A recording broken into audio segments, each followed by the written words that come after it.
Greetings, everyone. I'm the Reverend Doug Watkins. I am your interim lead minister. I want to welcome you all this morning, whether you are here on site or watching us from home. We are united as one community, more together than alone. This is a liberal religious community of spiritual seekers, and we welcome you in all the fullness of your age, race, ethnicity, gender expression, sexual orientation, and religious background. Our faith is not lived in creeds, but deeds, not in the hereafter, but in the here and now. And our core values are freedom, reason, respect, and love. If you are visiting for the first time, we offer a very special welcome to you. We wish for you that you feel warmly welcomed and that the message will speak to you today, and we hope to see you back next week. If you are here in person, please fill out the guest card you received on the way in so that we can keep in touch with you. If you didn't get one, please ask for one after the service. And if you're at home, you can let us know that you're watching by emailing us at welcome@eliotchapel.org, and we'll personally welcome you. A reminder that as we move into the autumn, we're expecting that there may be yet another up boost in COVID. And so we ask that you think about, in our worship service, wearing your mask. And certainly if you feel at all uncomfortable, there is renewed evidence that masks are good protection from COVID infection. But we want to be ahead of the possibility of there being a spike further on in the winter. And worship is one of the places where we can do that effective work together. So, before I move on to the service itself, I'd like to invite our choir director, Adam, for a brief announcement. Welcome, Adam.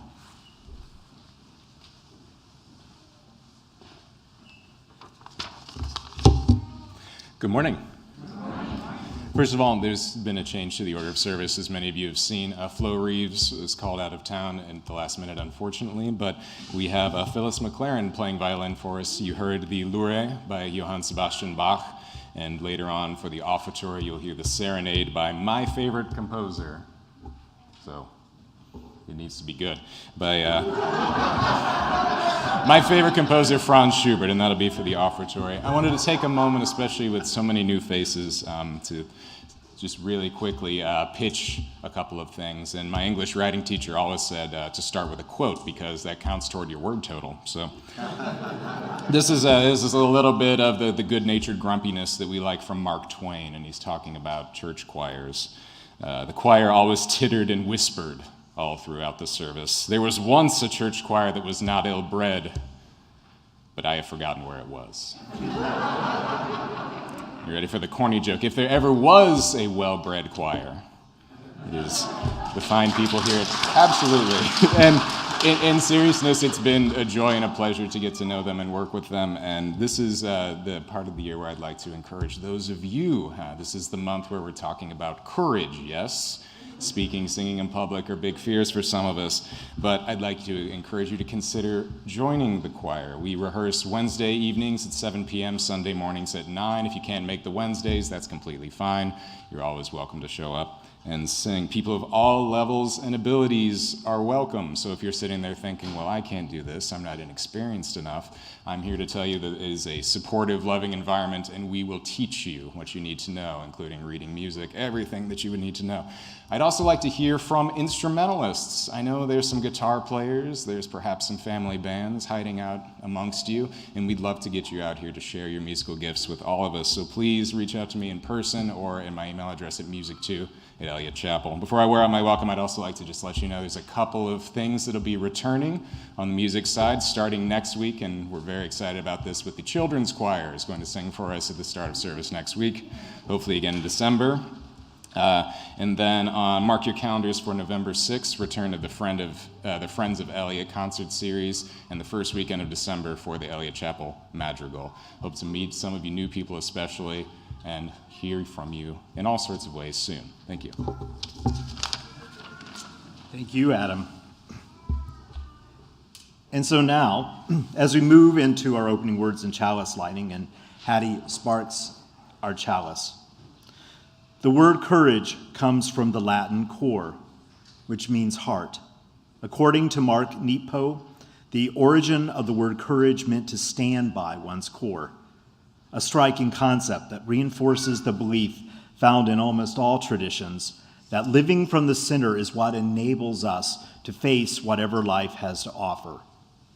To encourage means to hearten, to impart strength and confidence, and this is our work as a religious community, to encourage one another. So with full hearts, we affirm our relationship with one another and accept our responsibility to be bold, courageous, and loving. Will we rise in all the ways that we do as we join in our opening hymn, Come and Go With Me.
And now if you'll join your voices once again in the reading of our covenant, as together we say, as a free congregation, we promise to one another our mutual trust and support.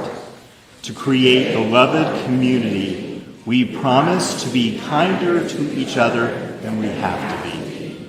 To listen fully to each other with an open mind and heart, and to speak responsibly and respectfully, to find ways to improve our church for all members and friends.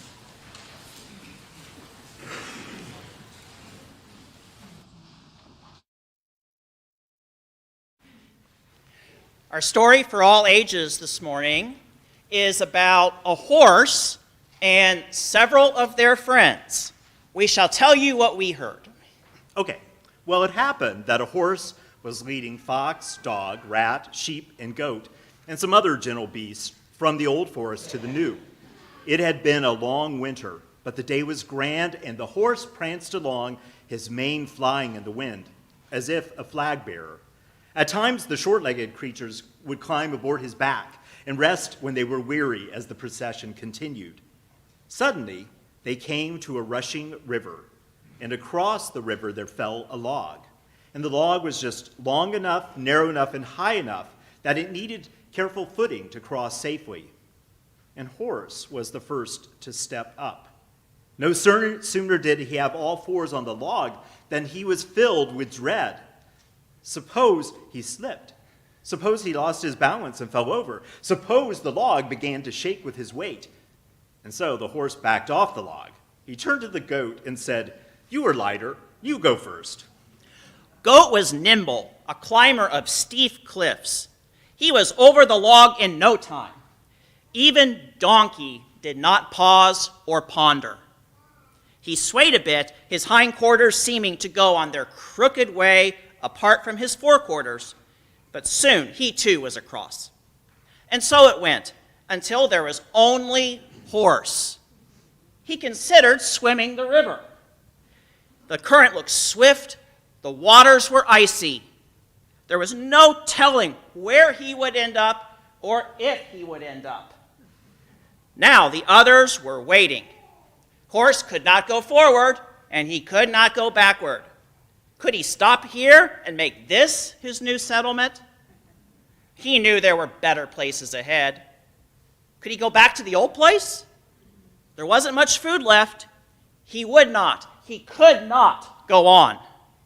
While he stood still in uncertainty and fear, the other animals were meeting. "Horse has left us," cried Rabbit. "Horse doesn't like us," said Sheep. "Horse has found the best spot and wants to keep it for himself," said the Turtle. "Horse is scared stiff," said Beaver. Horse scared? The other animals couldn't imagine that. What was he scared of? It couldn't be that something they accomplished would trouble the fast and strong horse. "Perhaps," murmured Mouse, "a monster lurks in the depths of the river, and only Horse knows. He let us almost die," thought Mouse bitterly. So for the next long time, all of the animals stood still and watched Horse being scared. And finally, for a forever long time, Fox cried out, "Horse, what are you thinking?" "The log." "What about the log, Horse?" "Why must a log be round on all sides, Fox?" "Round it is, Horse." "I was thinking it would be better to make logs flat." Then the rat piped up, "Horse, are you coming or staying?" "I would come if I could, but I can't." And Beaver repeated, "He's scared stiff." So the animals stood silent for a while more and watched Horse being scared on the far shore. Then a creature who had not yet spoken said, "Let's help Horse cross the log." Well, the other beasts opened their eyes as wide as possible and grinned a most incredulous grin. "We cannot pull Horse. We cannot push Horse." And the small but knowing creature said wisely, "We can keep him company." So all the animals, big and small, sure and awkward of foot, returned across the log, and they explained the plan to Horse, and then they all lined up. Donkey, seeing Horse tremble a bit, went over and said in a quiet tone, so only Horse could hear, "Just pay attention, Horse, to what's most important." "What's that, Donkey?" "To keep going." And so it happened that there was a trail across the log, and Horse was in the middle. Fox holding his tail from behind, and Horse holding Goat's stub of a tail in front. Slow and slower, and pause and slow they marched, until each and every animal crossed the log safely. And that is, from what I've heard, how it came to be that the animals lived in a new forest, where they have been for some time now. And it also goes to show that there is always some point along the most important journeys where fear is great, and the best care from others helps us make it. And perhaps we must also always remember to pay attention to what's most important. And that's our story today about courage and risk-taking and Horse and their friends. Children, you may exit out the back for RE classes. You like to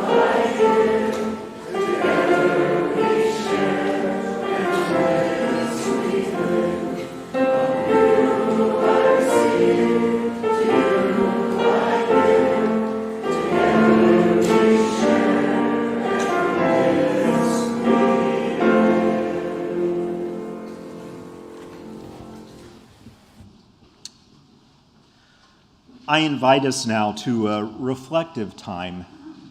To prepare ourselves for that time, I invite you to find a way of being in your seat that feels well grounded. And if it is comfortable for you, to close your eyes for a moment and just let breath lead you more fully to this place and closer to your center.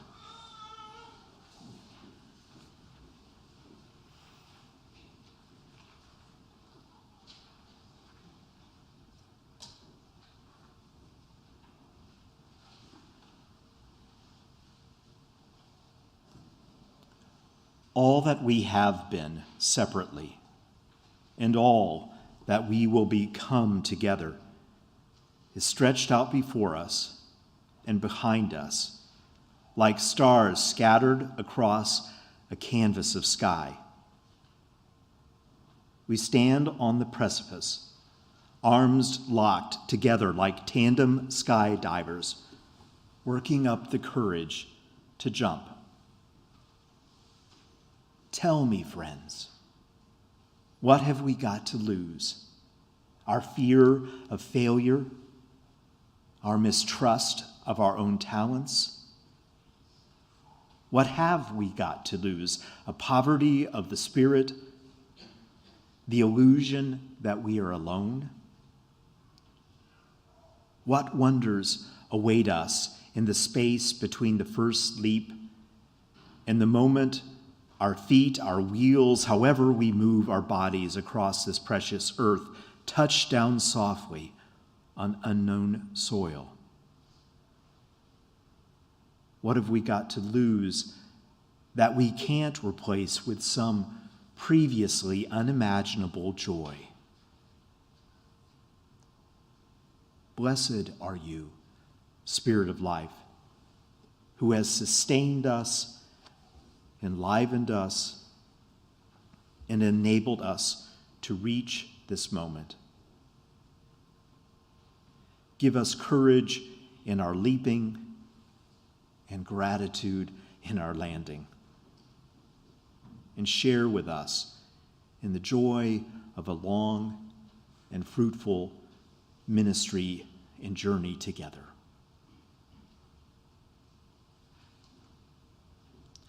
Before we leave this reflective time, I invite you for a moment to think about what is happening in your life that brings you either great joy or concern, or to hold other people who are going through powerful times for just a moment in prayer and good thought, always asking ourselves how we may act in love and compassion. For a few breaths, may we be together in quiet.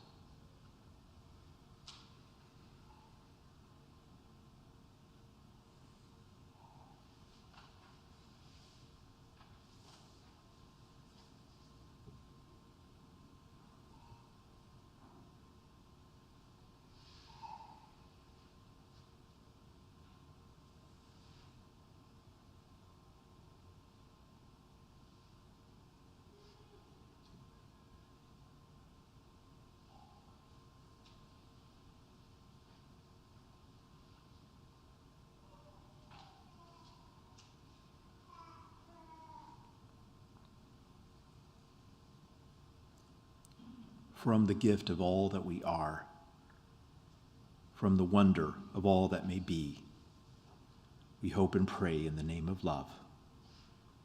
Amen, and blessed be. Let's join our voices, remaining seated in 1011.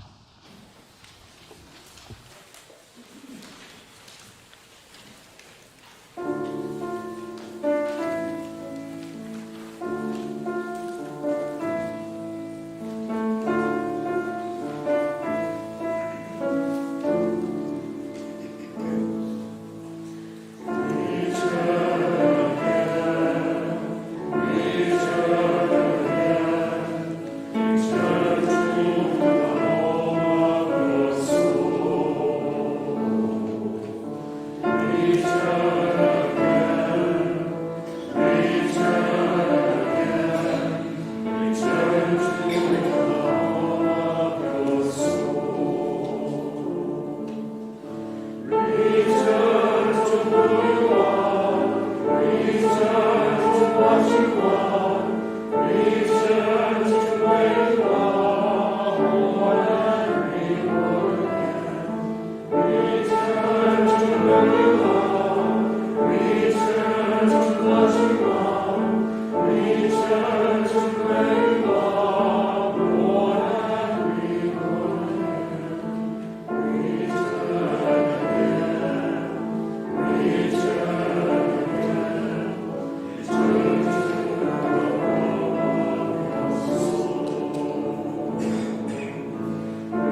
We are a generous community, and the offertory is a chance for us to think about the various ways that we live out that truth. Every month, we support a local organization, and for this month, we are supporting a Red Circle, created by Executive Director Erica Williams to promote community empowerment in North St. Louis County through a racial equity lens.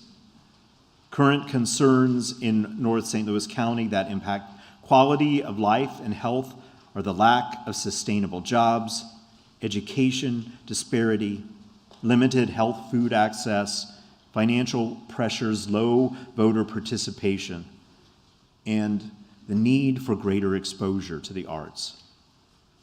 I invite you this month to be supportive of their essential work in our community. We will be experimenting for a little while with various ways to receive the offering. This week, we will have the small offering baskets, and they'll start from the front and make their way to the back. May we have a spirit of generosity in this room, in deep connection to the community. So may it be.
As our greeters come forward with our offering, will you join me in dedicating our gifts by reading together the dedication of gifts printed in the order of service?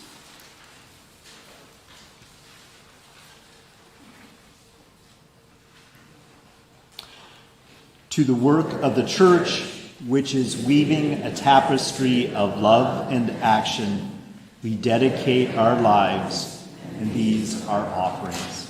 Thanks to you and to all of you for your generosity.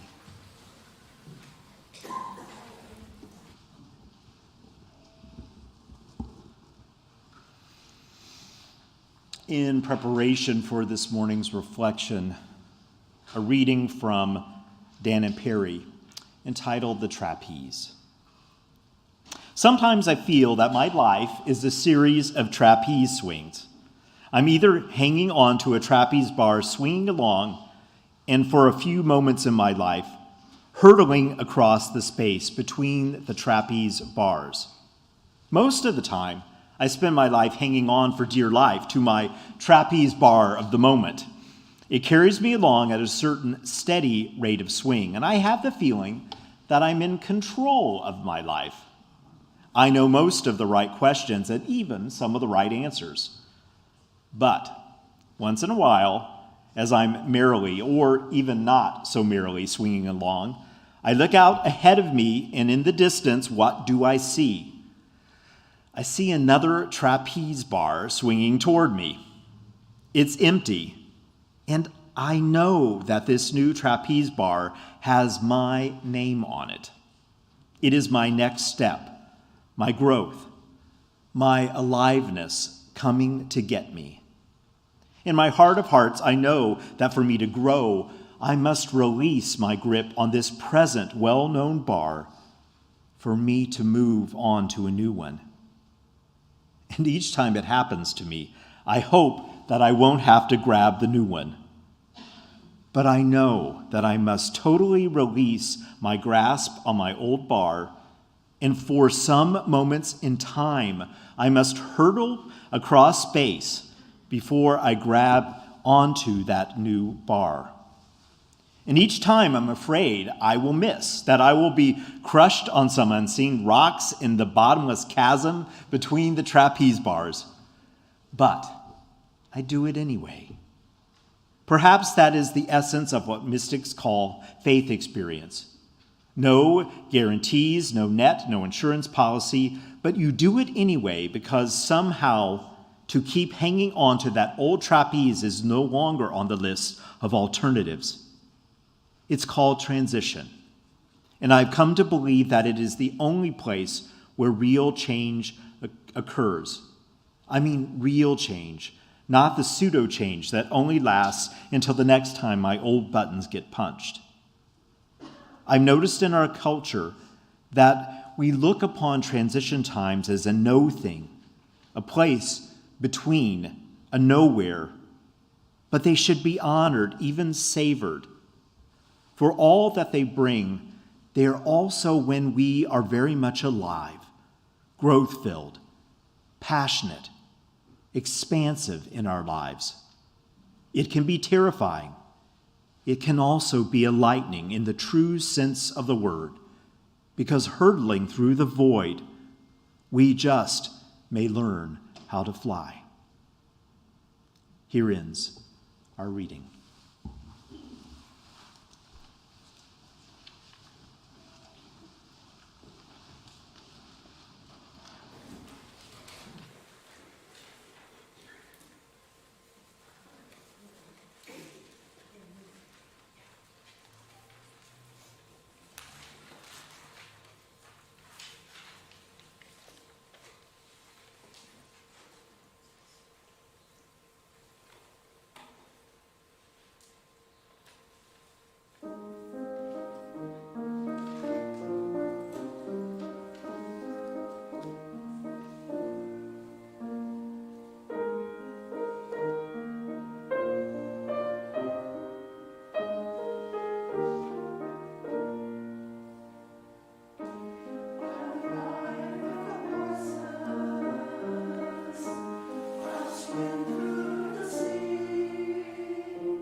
Thank you. Really beautiful.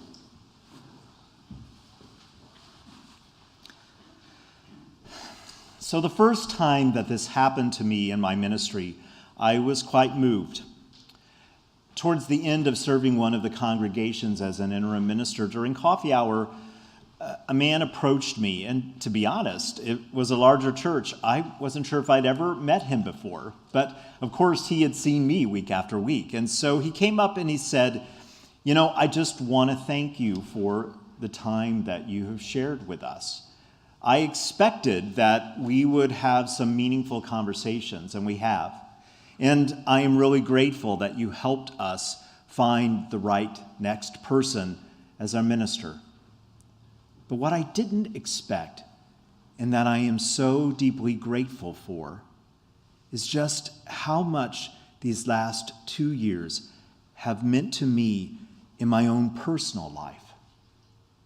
The thing is, I didn't realize that I was in a place where I was very much stuck and losing my joy for life.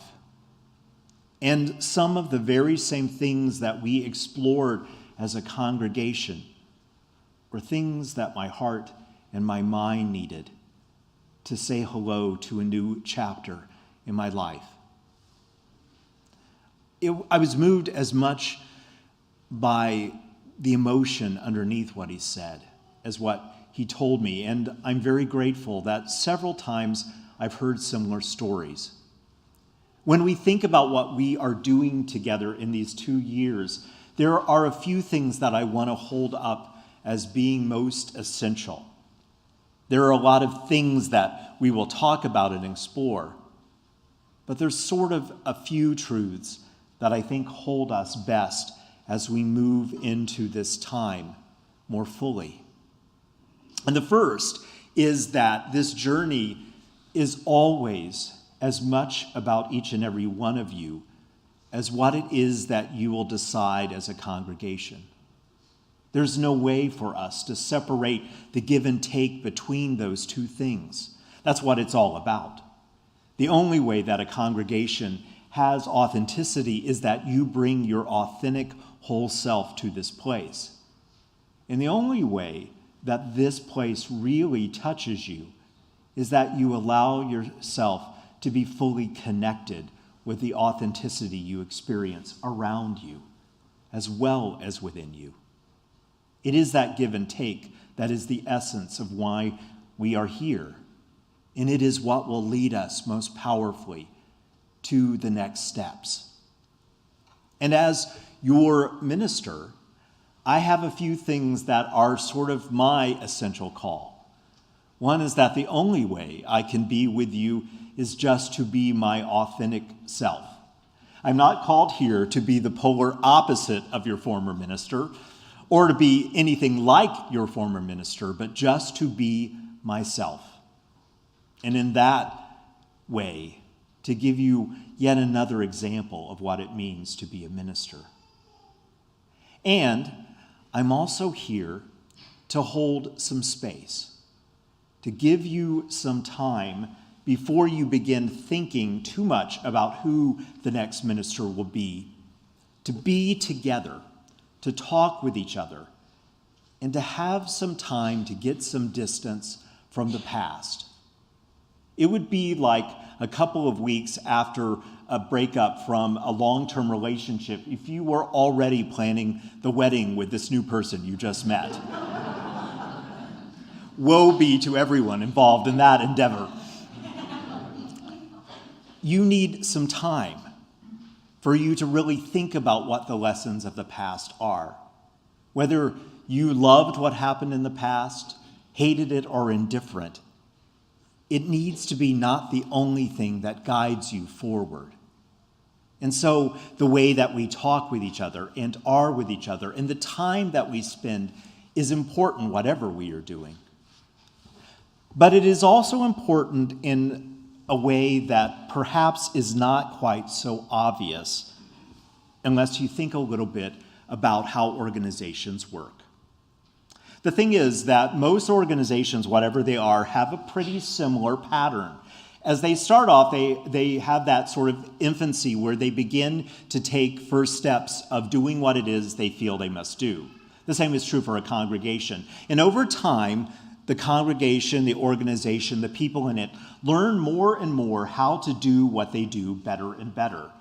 And if they're lucky, they clarify why they're doing it as well. And at some point, they reach where they feel they are doing a pretty darn good job at knowing why they exist and have the right tools in place to do a good job to help the place exist well.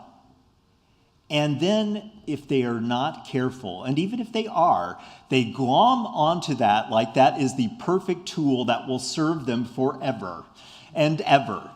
And every time that someone suggests a change, people give them that stink eye, that, how dare you, this is the way we do it here.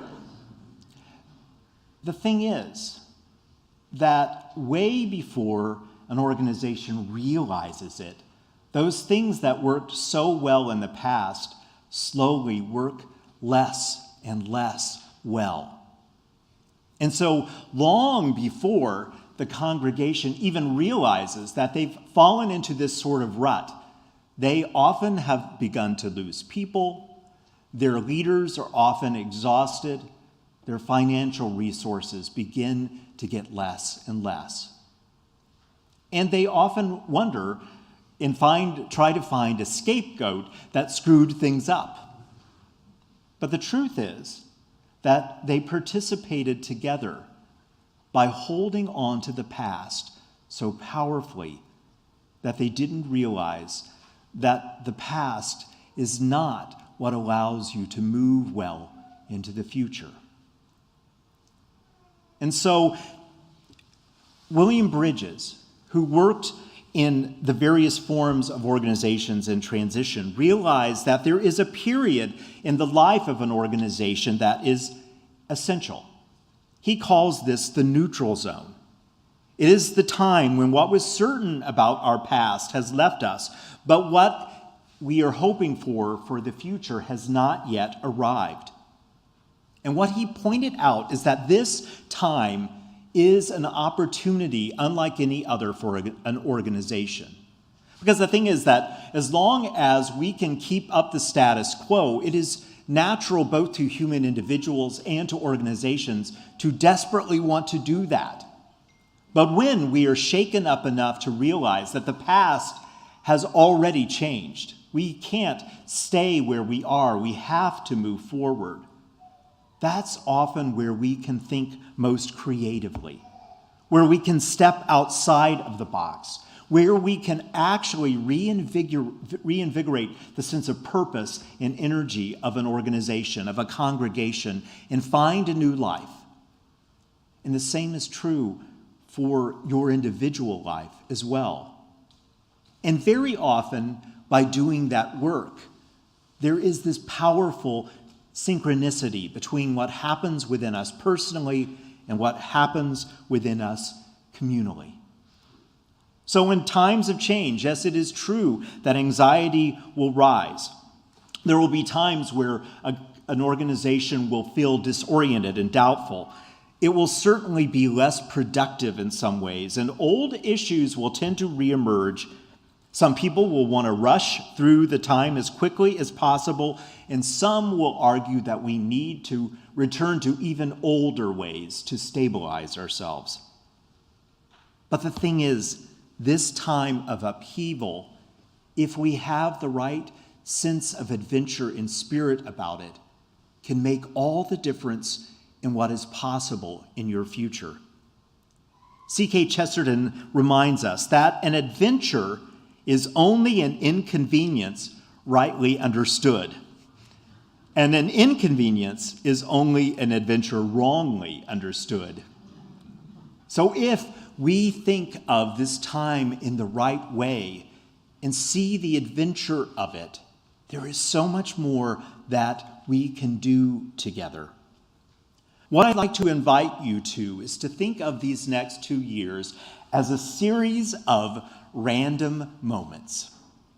Now that sounds like a very strange thing given what I've just said, but I mean the older definition of random that most of us have forgotten. Originally, one of the meanings was random is that instant when a horse at full gallop, at full speed, and in an extraordinary state of momentum has all 4 hooves off of the ground and for a split second is no longer earthbound. Think about the possibility that as we make our way through this time, look for those moments where you are free from what you think is the shoulds and have-tos that are part of this congregation or your life. And really lean into that sense of being for a moment unfettered by that past. Maybe a little ungrounded, but still very much in this place and in this time, and surrounded by people who love you. What is possible when we have that sense of courage, when we allow ourselves to think more fully, is amazing. Now, out of all of the times in my life where I was in a situation where I thought, how in the world did I get myself into this mess? One of those times was when I found myself standing on a plank 75 feet in the air with nothing to hang on to and strapped into this sort of belay. Well, the way I got there was that I decided it would be a good idea at some point in my ministry to be part of Seattle University's pastoral leadership program.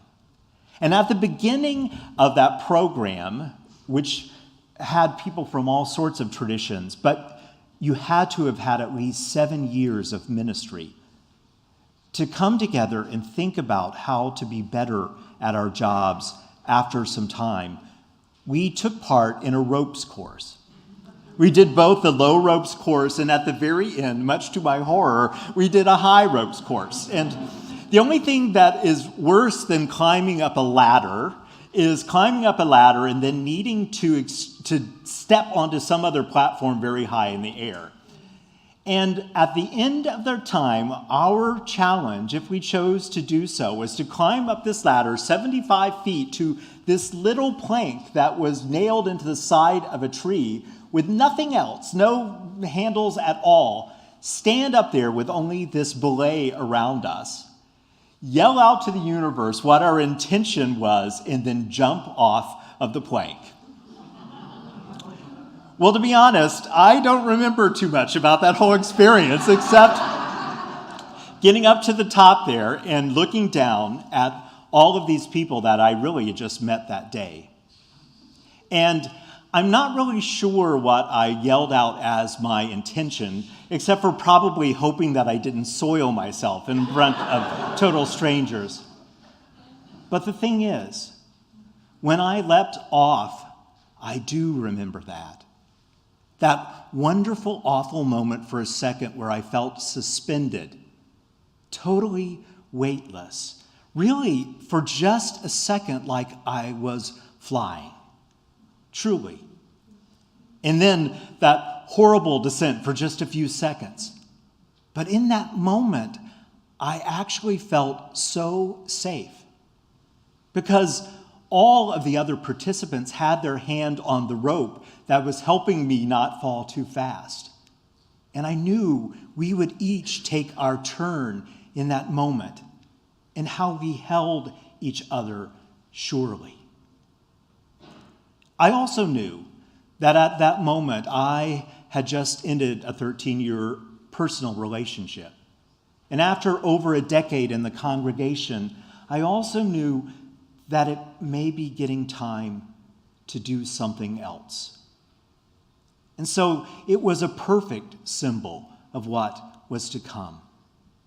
To give myself to the universe, to step forward into my fears, and really lean into the connections that fostered me.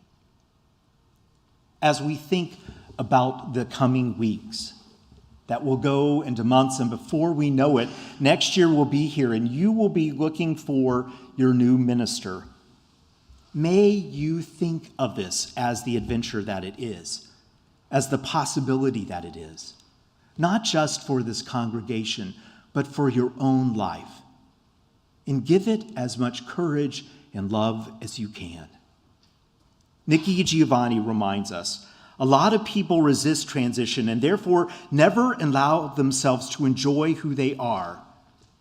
Embrace the change, no matter what it is. Once you do, you can learn about the new world you're in and take advantage of it.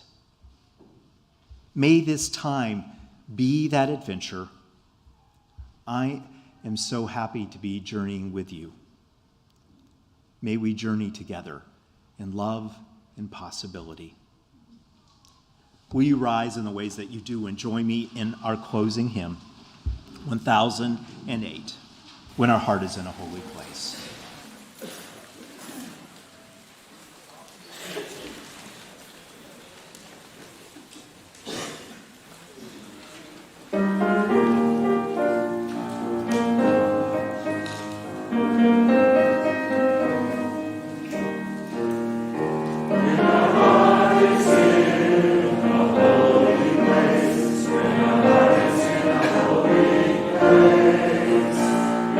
Blessed with love.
And so now, as we prepare to leave this place, what might we learn from the stallion's ecstatic encounter at random?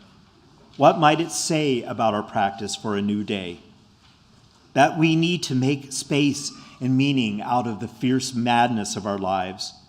How the energy of that horse and the desire may mount within us and bring us moments where we fully inhabit what is possible. We need to touch ground, but we also need to be free to imagine what is possible. May we touch those places gracefully and thoughtfully and continue to gallop forward into our lives. We extinguish this light. But not the wisdom that holds each of us, not the warmth of human community that we practice every day, not the fire of our commitment to what matters most in our lives. These will remain until we gather in this place again. I invite you to take your seat and receive one more gift of music.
I hope if you are here that you will join us at coffee hour.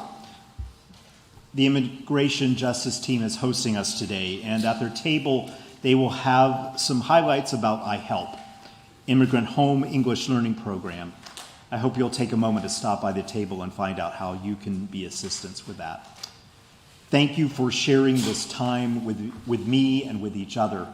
We look forward to when we gather in this space again. Go forth in love and be blessed. See you soon.